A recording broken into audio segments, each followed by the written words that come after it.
सभी को हर हर महादेव, श्री शिवाय नमस्तुभ्यम। हरे कृष्णा। आप सभी को कृष्ण जन्माष्टमी त्यौहार की बहुत बहुत बधाई। हरे कृष्णा। जन्माष्टमी का त्यौहार श्री बांके बिहारी मंदिर में इस बार 16 अगस्त दिन शनिवार को मनाया जाएगा। 15 अगस्त को तिथि मध्य रात्रि से प्रारंभ हो रही है, जबकि श्री कृष्ण का जन्म अष्टमी तिथि के मध्यकाल में हुआ था। अष्टमी दोनों दिन आधी रात को व्याप्त हो तो जन्माष्टमी का व्रत और पूजा दूसरे दिन की जाती है। इस माह से उदया तिथि की अष्टमी ही मान्य होती है और इस व्रत में अष्टमी के उपवास और पूजन करने के बाद नवमी के पारण से व्रत की पूर्ति होती है। यानी जन्माष्टमी के व्रत का पारण 17 तारीख को सुबह के समय किया जाएगा। इसलिए 16 अगस्त की अष्टमी इस बार मान्य होगी और वैष्णव मत से भी अष्टमी 16 अगस्त को ही रहेगी। इस बार श्री कृष्ण जन्माष्टमी का पर्व अधिकतर लोग 16 अगस्त को ही मनाएंगे। वहीं कुछ लोग 15 अगस्त को भी जन्माष्टमी का पर्व मना सकते हैं। इस बार रोहिणी नक्षत्र 17 अगस्त को सुबह 4:38 से शुरू होकर 18 अगस्त की सुबह 3:17 पर रहेगा। इसलिए वैष्णव भक्त 16 अगस्त की रात्रि को पूजा करते हुए व्रत का पारण 17 अगस्त को सूर्योदय के बाद करेंगे। 17 अगस्त को जन्माष्टमी पूजन का शुभ मुहूर्त देर रात 12:04 से 12:47 तक रहेगा।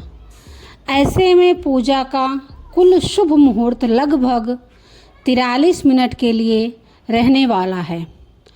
आप इस शुभ मुहूर्त में पूजा करके चाहे तो व्रत का पारण कर सकते हैं। अब जन्माष्टमी व्रत को लेकर भी हो सकता है लोगों के मन में भ्रम कि व्रत किस दिन रखना है। तो देखिए, जो लोग 15 अगस्त को जन्माष्टमी का पर्व मना रहे हैं, उन्हें 15 अगस्त को सुबह से लेकर रात 12 बजे तक व्रत रखना चाहिए। चाहे तो व्रत रात 12 बजे के बाद आप लोग खोल सकते हैं, नहीं तो आप अगले दिन सुबह 16 तारीख को सूर्योदय के बाद व्रत खोलें। और जो लोग, हालांकि अधिकतर लोग 16 अगस्त को ही जन्माष्टमी का व्रत रखेंगे, उन्हें 16 अगस्त को सुबह से ब्रह्मा मुहूर्त से जन्माष्टमी के व्रत का संकल्प लेकर व्रत प्रारंभ करना होगा और 16 अगस्त को व्रत की पूजा करने के बाद आप चाहें तो रात्रि में व्रत खोल लें, नहीं तो अगले दिन यानी 17 अगस्त को सुबह सूर्योदय के बाद आप व्रत खोल सकते हैं। इस दिन श्री कृष्ण या फिर लड्डू गोपाल जी की पूजा सुबह और रात के समय यानी 2 बार अवश्य करनी चाहिए। इसके अलावा तुलसी माता की पूजा और राधा रानी की पूजा भी इस दिन करनी चाहिए। श्री कृष्ण की या लड्डू गोपाल जी की पूजा करने के बाद या चंद्रोदय के बाद में जल, फल, दूध, प्रसाद आदि ग्रहण कर लेना चाहिए और अगले दिन शुद्ध सात्विक भोजन का सेवन आप कर सकते हैं।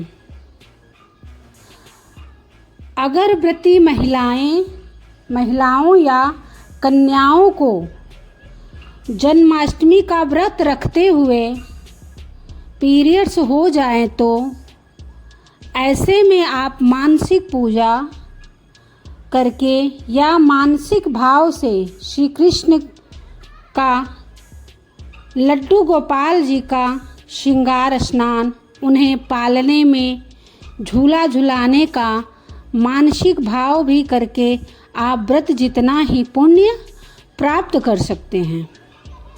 तो यह थी आज की वीडियो। उम्मीद है आपको पसंद आई होगी।